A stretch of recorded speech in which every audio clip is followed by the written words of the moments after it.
C'est l'heure à présent du focus. Nous vous emmenons en Bosnie-Herzégovine, un pays toujours profondément marqué par la guerre des Balkans qui a pourtant pris fin il y a 20 ans. Nos reporters se sont rendus dans un village d'exception, un village qui a toujours refusé les clivages ethniques. Regardez le reportage d'Alexandra Renard, Luc Brown et Mercia Nesic.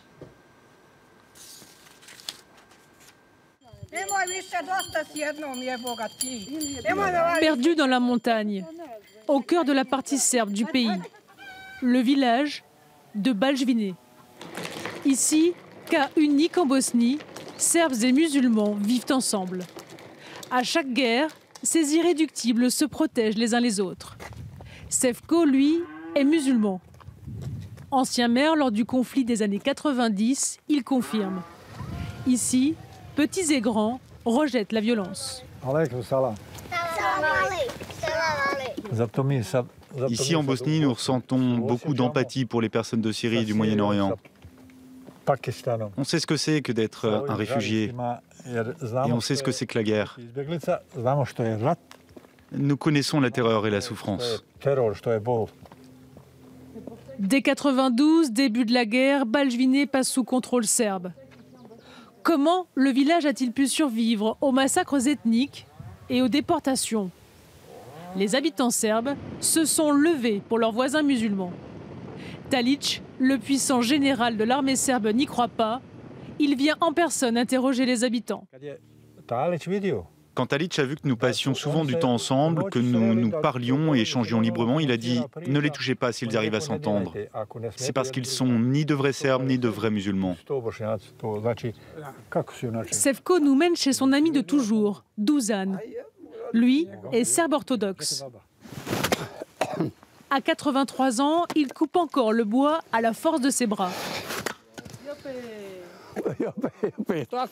Du bois apporté pour l'hiver par les voisins musulmans. L'entraide ici, une évidence. Pendant la Seconde Guerre mondiale, les musulmans du village cachent les déserteurs serbes. En 1995, ce sont les Serbes qui protégeront les musulmans. Ça devrait figurer dans les livres d'histoire. On est comme des frères. Dès que la guerre a éclaté, ils sont venus à nous. On les a protégés. Personne ne pouvait les toucher. Ils ont fait pareil pour nous. On s'entend bien. Septembre 1995, Baljvine subit une nouvelle offensive des Croates. Tous les habitants doivent fuir. Les 3/4 ne reviendront pas. Pillage, occupation serbe, nettoyage ethnique. Curieusement, la mosquée ne sera pas rasée. Voici la fameuse mosquée, la seule de la République serbe qui n'a pas été détruite. Mais elle a été gravement endommagée. Mon voisin serbe m'a aidé à réparer le plancher et le mur. Quelques personnes ont essayé de le provoquer en lui disant qu'il allait se convertir à l'islam. Je lui ai dit que ce n'était rien, que si eux voulaient construire une église, je les aiderais si je pouvais, j'en serais fier. Les deux communautés, musulmanes et orthodoxes, ont fini la restauration ensemble.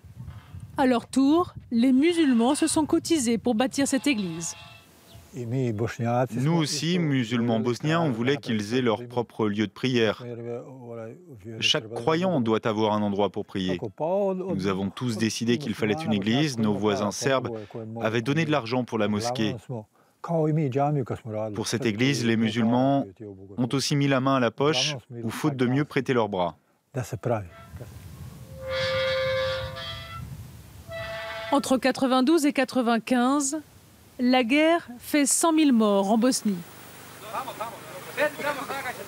Plus de 60 000 étaient musulmans. Baljvine échappe au massacre de masse. Salia, elle, habite alors un village à proximité. Des Serbes assassinent sa famille. Par miracle, elle fuit et trouve refuge ici, à Baljvine. Là d'où je viens, il y a eu un massacre. Les Serbes de la région et de l'armée, une nuit, ont encerclé tout le monde et ils les ont tués. Il y a 2 charniers. Un jeune qui allait à l'école avec mon frère jusqu'à l'époque du lycée a pris mon père, l'a mené à la fosse commune. et l'a tué.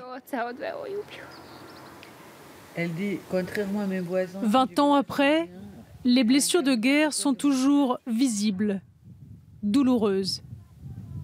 Depuis 1995, toute la Bosnie est en paix, ou plutôt en guerre froide. Même ici, dans le village de Baljvine.